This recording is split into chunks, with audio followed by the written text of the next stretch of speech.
আজকের আমাদের আলোচনার বিষয়বস্তু হচ্ছে কারক। দেখো, কারক সম্পর্কে তোমাদের সাধারণ জ্ঞান প্রায় সকলেরই রয়েছে।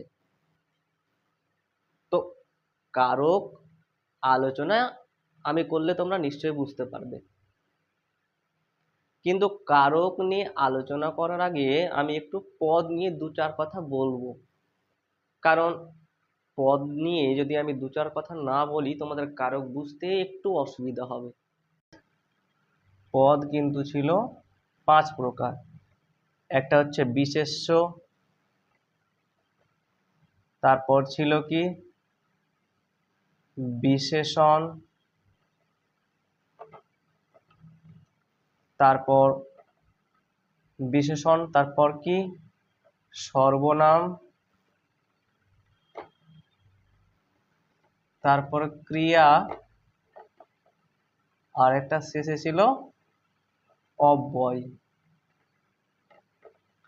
তো কারক সাধারণত কি হয় বলতো না, এই যে বিশেষ্য পদ আর এই ক্রিয়াপদ, এই দুটো পদের সম্পর্ককে কিন্তু বলা হয় কারক সম্পর্ক। এই দুটো পদের সম্পর্ককে বলা হয় কারক। কোন কোন পদ না, বিশেষ্য পদ আর ক্রিয়াপদ। আমরা জানি এখানে দেখো নাম পদ, এদের প্রত্যেকটাকে কিন্তু নাম পদ বলা হচ্ছে। এই যে বিশেষ্য, বিশেষণ, সর্বনাম, অব্যয়, এগুলো কোন পদ? নাম পদ। আমরা জানি যে নাম পদের সঙ্গে ক্রিয়াপদের সম্পর্ককে কারক বলে। কার সঙ্গে? নাম পদের সঙ্গে ক্রিয়াপদের সম্পর্ক। নাম পদের সঙ্গে ক্রিয়াপদের সম্পর্ককে কারক বলে। হ্যাঁ, তোমরা ঠিকই শুনেছো, ভুল নয়। কিন্তু এই নাম পদগুলোর মধ্যে বিশেষ করে এই বিশেষ্য পদটার সঙ্গে ক্রিয়াপদটার সম্পর্ককে কারক বলা হয়। তার সঙ্গে আর একটা পদ জুড়ে যায়, সেটা হচ্ছে সর্বনাম। তাহলে এই যে 5 প্রকার পদ দেখছি, তার মধ্যে কারক করতে গিয়ে কিন্তু আমরা 3টা পদকে একত্রিত হতে দেখছি। একটা হচ্ছে বিশেষ্য, তারপর সর্বনাম আর ক্রিয়া। তাহলে এই যে বিশেষ্য বা সর্বনাম পদ, এই দুটো পদের সঙ্গে ক্রিয়াপদের সম্পর্ক, বিশেষ্য পদ এবং সর্বনাম পদ, এই দুটো পদের সঙ্গে ক্রিয়াপদের যে সম্পর্ক, সেই সম্পর্কটাকে কারক বলে। আর তুমি বিশেষ্য আর সর্বনাম যদি বলতে অসুবিধা হয়, তাহলে এই জায়গায় নাম পদের সঙ্গে ক্রিয়াপদের সম্পর্ককে কারক বলে বলতে পারো, কোনো অসুবিধা নেই। নাম পদের সঙ্গে ক্রিয়াপদের সম্পর্ককে কারক বলে। বুঝতে পারলে? যেমন এখানে দেখো, রাম মাঠে ফুটবল খেলছে। আমি একটা উদাহরণ লিখেছি, রাম মাঠে ফুটবল খেলছে। এখানে দেখো এগুলো কিন্তু নাম পদ, এই যে রাম, মাঠে, ফুটবল, আর একটা ক্রিয়াপদ রয়েছে, সেটা হচ্ছে খেলছে। তো এই ক্রিয়াপদটা, এই খেলছে ক্রিয়াপদটার সঙ্গে এই পদগুলোর কিন্তু সম্পর্ক রয়েছে। আর এই যে সম্পর্কটা না, সেই সম্পর্কটাকেই বলা হয় কারক সম্পর্ক। যেমন আমি যদি বলি খেলছেটাকে প্রশ্ন করি, কে খেলছে? রাম খেলছে। সম্পর্ক দেখো, খেলার সঙ্গে রামের সম্পর্ক।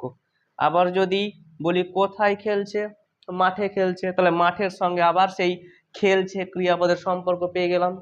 আবার দেখো কি খেলছে? ফুটবল খেলছে। এখানেও দেখো কিন্তু সম্পর্ক পেয়ে গেলাম 3টা পদেরই কিন্তু।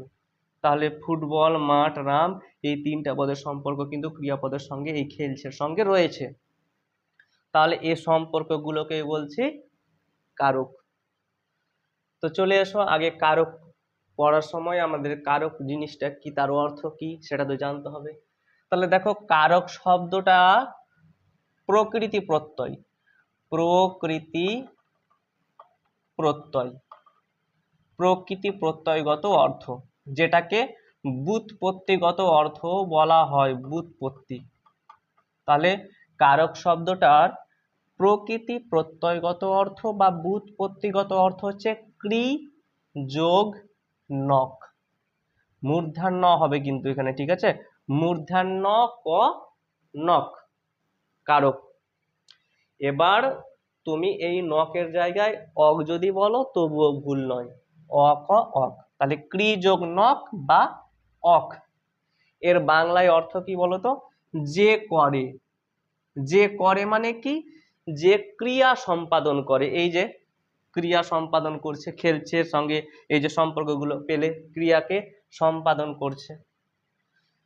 আবার বাংলায় কারক শব্দটার আর একটা অর্থ রয়েছে, সেটা কি না সম্পর্ক। তাহলে সম্পর্ক বুঝতেই পারছো, এই যে ক্রিয়াপদের সঙ্গে এই নাম পদগুলোর সম্পর্ক আমরা একটু আগে দেখালাম, সেই সম্পর্কগুলোই হচ্ছে কিন্তু কারক সম্পর্ক। তাহলে যদি বলা হয় যে কারক শব্দটির ব্যুৎপত্তিগত অর্থ কি, তাহলে বলবে ক্রি যোগ নক বা অক, যে করে মানে যে ক্রিয়া সম্পাদন করে। আর যদি বলা হয় কারক শব্দটির সাধারণ অর্থ কি, তাহলে বলবে সম্পর্ক। হয়ে গেল। তারপর চলে এসো কারক কয় প্রকার। দেখো কারক সাধারণত 6 প্রকার, সবাই জানো। কর্তৃকারক, কর্মকারক, করণকারক, অপাদান কারক, নিমিত্ত কারক, আর একটা শেষ হচ্ছে অধিকরণ কারক। তাহলে এই 6 প্রকার কারক। তাহলে এই 6 প্রকার কারক আমরা কিভাবে নির্ণয় করব না, এই যে ক্রিয়াপদ, এই ক্রিয়াপদকে প্রশ্ন করে করেই কিন্তু কারক নির্ণয় করব। তারপরে আরো অনেক কিছু রয়েছে, সেগুলো পরে গভীরতায় যাব। কিন্তু আমরা সাধারণভাবে কারক নির্ণয় করার জন্য কি করব না, আমরা কিন্তু ক্রিয়াপদকে প্রশ্ন করব। এবার ক্রিয়াপদকে প্রশ্ন করার পর যে উত্তরগুলো পাবো সেগুলো কিন্তু কারক হয়ে যাবে। তাহলে কোন কারকের কোন প্রশ্ন সেটা আমাদের জানতে হবে। তাহলে সেটা আমি লিখে দিচ্ছি, কোন কারকে কোন প্রশ্ন করবে। এটা মুছে দিই পদগুলো। তাহলে এটা বুঝতে পারলে তো যে কারক কাকে বলে, বলবে নাম পদের সঙ্গে ক্রিয়াপদের সম্পর্ককে কারক বলে। তাহলে নাম পদ তো এই যে আরো রয়েছে অনেকগুলো, তার মধ্যে বিশেষ করে বিশেষ্য পদ এবং সর্বনাম পদ, এই দুটো পদের সঙ্গে ক্রিয়াপদের যে সম্পর্ক তাকেই কিন্তু কারক বলবে। ঠিক আছে, তাহলে এটা মুছছি আমি।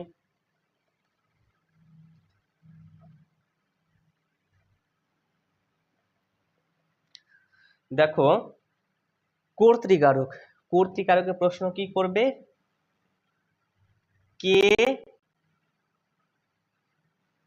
কারা। বুঝতে পারলে? ক্রিয়াপদকে কে দিয়ে প্রশ্ন করবে কিংবা কারা দিয়ে প্রশ্ন করবে, এই দুটো দিয়ে প্রশ্ন করে যে উত্তরটা পাবে সেটা হবে কিন্তু কর্তৃকারক। তার কর্মকারক, কর্মকারকের প্রশ্ন কিন্তু কি, কয় দীর্ঘিকারে কি এবং কাকে, কি এবং কাকে দিয়ে প্রশ্ন করে যে উত্তর পাবে সেটা হবে কর্মকারক। আর প্রশ্ন কাকে করবে তোমরা জানো, ক্রিয়াপদকে। তারপর চলে এসো করণ কারক। করণ কারক দ্বারা দিয়ে, এই যে দ্বারা, তারপর দিয়ে, এই দ্বারা দিয়ে প্রশ্ন করে যে উত্তরটা পাবে সেটাই কিন্তু হবে করণ কারক। অপাদান কারকে হইতে, হইতে, থেকে, চেয়ে, অপেক্ষা, এগুলোই ইত্যাদি, এগুলো দিয়ে প্রশ্ন করবে, ক্রিয়াপদকে প্রশ্ন করবে। এগুলি দিয়ে হইতে, থেকে, চেয়ে, অপেক্ষা, তারপর যে উত্তরটা পাবে সেটা হবে অপাদান কারক। আর নিমিত্ত কারকে জন্য, নিমিত্ত, উদ্দেশ্য, জন্য, নিমিত্ত, উদ্দেশ্য। বুঝতে পারলে ব্যাপারটা? ক্রিয়াপদকে জন্য, নিমিত্ত, উদ্দেশ্য দিয়ে প্রশ্ন করবে, প্রশ্ন করে যে উত্তরটা পাবে সেটা হবে নিমিত্ত কারক। অধিকরণ কারকে চলে এসো। অধিকরণ কারকে কোথায়, কখন, কোন বিষয়ে, কোথায়, কখন, কোন বিষয়ে, এই তিনটে দিয়ে প্রশ্ন করবে, তারপর যে উত্তরটা পাবে সেটা হবে অধিকরণ কারক।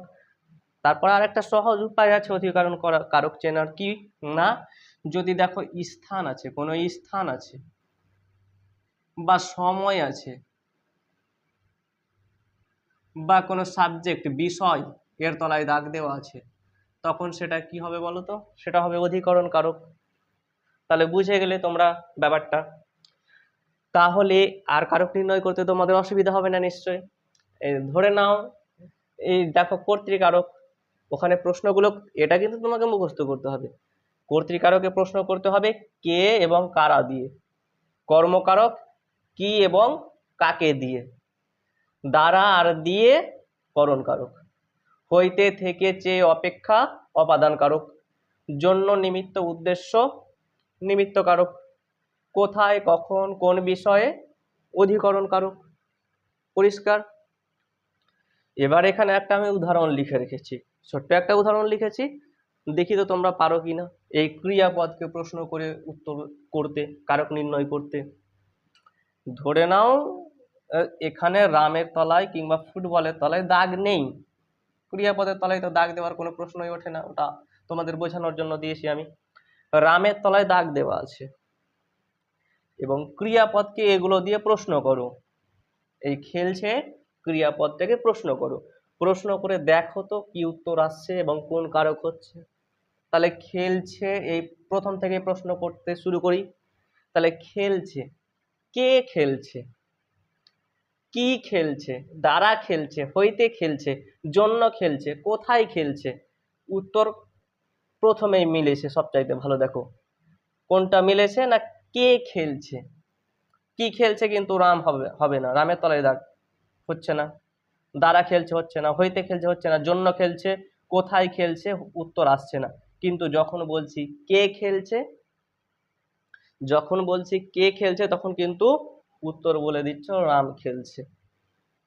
কে খেলছে? রাম খেলছে। এখানে কে দিয়ে প্রশ্ন করলে, ক্রিয়াপদকে কে দিয়ে প্রশ্ন করলে, কে খেলছে, রাম পেয়ে গেছে উত্তর। তাহলে এটা কোন কারক হবে? কর্তৃকারক, নিশ্চয়ই কর্তৃকারক। আর কিছু বলার আছে এখানে? কিছু বলার নেই।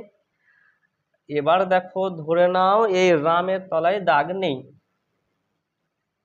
দাগ আছে মাঠের তলায়, এখানে কোন কারক হবে? প্রশ্ন কিন্তু ক্রিয়াপদকেই করবে। এখানে আবার প্রশ্ন করছি কে খেলছে, মাঠে উত্তর আসছে না, কারা খেলছে আসছে না, কি খেলছে মাঠে উত্তর আসছে না, কাকে খেলছে আসছে না, দ্বারা দিয়ে, হইতে থেকে, জন্য নিমিত্ত, কোনো কিছুতেই কিন্তু আসছে না। কিন্তু এখানে যখন চলে আসছো কোথায় খেলছে, কোথায়, কোথায় খেলছে, রাম ফুটবল খেলছে, কিন্তু খেলছেটাকে যখন প্রশ্ন করছো এখানে কোথায় খেলছে, কোথায়, কোথায়, উত্তর কোথায়? মাঠে। তাহলে এখানে কোথায় দিয়ে প্রশ্ন করলে উত্তর পেয়ে গেলে মাঠে। তাহলে কোথায় দিয়ে প্রশ্ন করে যে উত্তর পাচ্ছি সেটা কি হবে? অধিকরণ। তাছাড়া আর একটা বলেছি স্থান, দেখো মাঠটা একটা জায়গা, একটা স্থানের নাম, সেখানে তো একদম প্রশ্ন করার আগেই বুঝে গেছো যেটা কোন কারক না অধিকরণ কারক। বুঝতে অসুবিধা নেই? বুঝতে অসুবিধা আছে? তারপর দেখো ফুটবল, তাহলে ফুটবল, তাহলে আবার সেই খেলছে ক্রিয়াপদকে প্রশ্ন করব। তো কে খেলছে, দেখো ফুটবল কিন্তু উত্তর আসছে না, আবার প্রশ্ন করো কি খেলছে, এই দেখো কি খেলছে, তখন কিন্তু উত্তর চলে আসছে ফুটবল। যদিও কি খেলছে কি দিয়ে প্রশ্ন করে উত্তর আমরা পেয়ে যাচ্ছি, তবুও কিন্তু এটা কর্মকারক হবে না। এখানে আর একটু গভীরে কিন্তু প্রবেশ করতে হবে। তো নিচে চলে এসো, তো করণ কারকে দেখো দ্বারা, তাহলে খেলছে ক্রিয়াপদকে দেখো প্রশ্ন করে দেখো খেলছে কিসের দ্বারা খেলছে, কিসের দ্বারা খেলছে? ফুটবলের দ্বারা। মানে কি দিয়ে খেলছে? তাহলে ফুটবল দিয়ে খেলছে। তাহলে এখানে দেখো এই দ্বারাটা কিংবা দিয়েটাই কিন্তু সঠিক হবে। দেখো আমরাও তো খেলি, ছোটবেলায় দেখবে বাচ্চারা খেলে, খেলনা নিয়ে খেলে, এখানে ফুটবল নিয়ে খেলছি। তাহলে খেলছে কি নিয়ে খেলছে? ফুটবল নিয়ে, ফুটবল দিয়ে, ফুটবলের দ্বারা খেলছে। তাহলে এখানে ফুটবলের দ্বারা খেলছে, তাই এখানে ফুটবলটা হবে করণ কারক, এটা কিন্তু কর্মকারক হবে না। তোমাদের হয়তো এখানে একটু বুঝতে অসুবিধা হলো, তো ব্যাপারটা একটু পরিষ্কার করে দিই। দেখো, যখন তোমরা দেখবে যে খেলার খেলার নাম এবং উপকরণ, যখন দেখবে খেলার নাম এবং উপকরণ একই জিনিস, একটাই জিনিস, তখন সেটা করবে করণ কারক। নাম এবং উপকরণ, দেখো এখানে খেলার নাম ফুটবল, খেলার নাম ফুটবল, এবং যে জিনিসটা দিয়ে খেলছি সেটাও কিন্তু ফুটবল। তাই খেলার নাম এবং উপকরণ একটাই জিনিস, আলাদা নয়, একটাই জিনিস, তাহলে এটা হবে করণ কারক। তখন প্রশ্ন করবে দ্বারা দিয়ে। আবার যখন দেখবে যে খেলার নাম এবং উপকরণ উপকরণ উপকরণ আলাদা, এক নয়, তখন সেটা হবে কর্মকারক। এই ধরে নাও এখানে ফুটবলের জায়গায় যদি ক্রিকেট থাকতো, তাহলে দেখো খেলার নাম ক্রিকেট, ঠিক আছে, খেলার নাম ক্রিকেট, কিন্তু দেখো উপকরণ মানে যে জিনিসটা দিয়ে খেলবো ক্রিকেটটা, সেগুলোর নাম কিন্তু ক্রিকেট নয়। যেমন ক্রিকেট খেলতে প্রয়োজন বল, ব্যাট ইত্যাদি, কিন্তু দেখো এই বল আর ব্যাট গুলোকে কি ক্রিকেট বলি না। এই খেলার নামের সাথে খেলার উপকরণ কিন্তু মিলল না, আলাদা হয়ে গেল, তখন সেটা হবে কর্মকারক। তখন কি দিয়ে প্রশ্ন করেই হয়ে যাবে। ব্যাপারটা পরিষ্কার হলো? এবার বুঝতে পারলে আশা করি। দেখো, কারক করার সময় এরকম অসুবিধা তোমাদের হবে জায়গায় জায়গায়, তার জন্য আমি আরেকটা ক্লাস কিন্তু নেব তোমাদের, সেখানে এইসব ব্যাপারগুলোকে একেবারে পরিষ্কার করে দেবো। তো আজকের ক্লাসটি তোমাদের কেমন লাগলো অবশ্যই জানাবে কমেন্ট করে, এবং আগামীতে তোমাদের এই যে সমস্যা কেন্দ্রিক, এই ধরনের সমস্যা কেন্দ্রিক আলোচনা নিয়ে আর একটা ক্লাস করব কারকের কিন্তু। তো আজকে এখানেই থাক, ভালো থেকো সবাই।